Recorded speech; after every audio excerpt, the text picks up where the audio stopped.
Welcome to our channel Sahiinformation. আজি আমি আলোচনা কৰিবলৈ লৈছো প্ৰিভিয়াস ইয়াৰৰ বিভিন্ন এক্সামত অহা জিকেৰ কেইটামান গুৰুত্বপূৰ্ণ প্ৰশ্ন। ইয়াৰ এক নম্বৰত দিয়া আছে কেতিয়াৰ পৰা স্বচ্ছ ভাৰত অভিযান আৰম্ভ কৰা হয়। ইয়াৰে শুদ্ধ এনসাৰটো হ'ব option number B 2 October 2014। Question number 2, প্ৰথম ভাৰতীয় মহিলা অলিম্পিক পদক বিজয়ী কোন? ইয়াৰে শুদ্ধ এনসাৰটো হ'ব কৰ্ণম মালেশ্বৰী।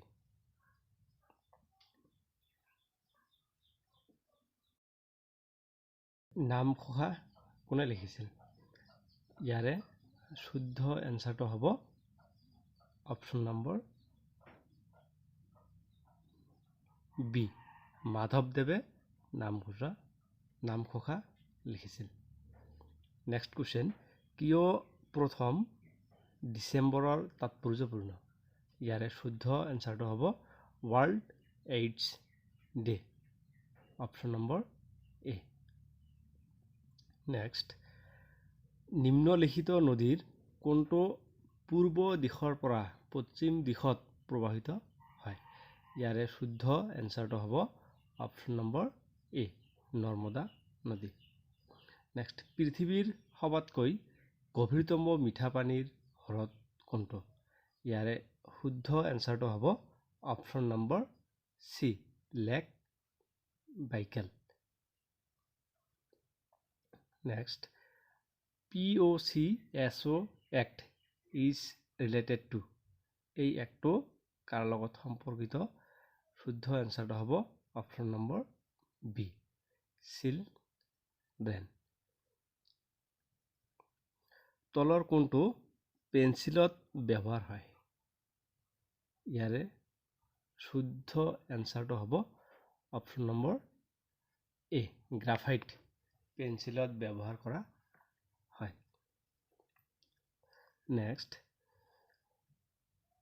নিউয়ৰ্ক চহৰখন কোনটো নদীৰ পাৰত অৱস্থিত? ইয়াৰে শুদ্ধ এনসাৰটো হ'ব অপচন নম্বৰ এ হাডসন ৰিভাৰ, ইয়াৰে শুদ্ধ এনসাৰ। ইনষ্টিটিউট অফ লাইব্ৰেৰী ক'ত অৱস্থিত? ইয়াৰে শুদ্ধ এনসাৰটো হ'ব অপচন নম্বৰ চি নিউয়ৰ্কত অৱস্থিত। ডিস্কভাৰী অফ ইণ্ডিয়া কোনে লিখিছিলে?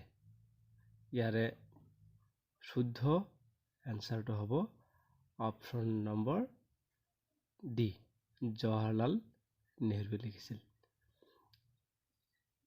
এছিয়াৰ প্ৰথম কোন ঠাইত তৈল ক্ষেত্ৰ খনন কৰা হৈছিল? ইয়াৰে শুদ্ধ এনসাৰটো হ'ব option number B Digboi. 5 June কি দিৱস হিচাপে পালন কৰা হয়?